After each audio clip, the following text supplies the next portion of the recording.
Good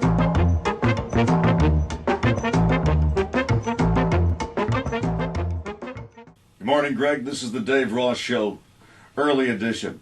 Well, I was wrong. It turns out that we do have death panels.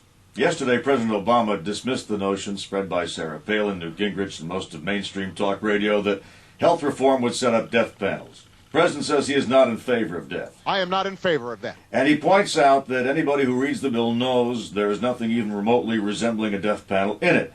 And yet it turns out that death panels do exist in this country. By one count, they condemn about 20,000 people to death each year in America.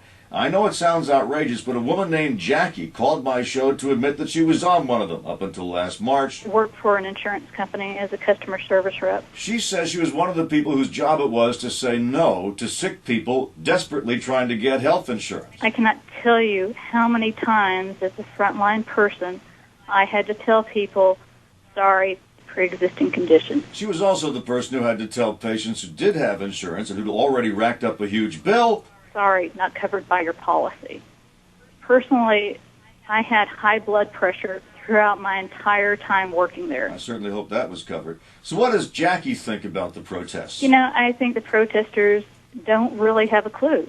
They, from what I have seen, are throwing tomatoes at the wrong person. Ironic, isn't it, that so many talk show hosts would go to the trouble of making up stories about government death panels when the real ones are right under their noses.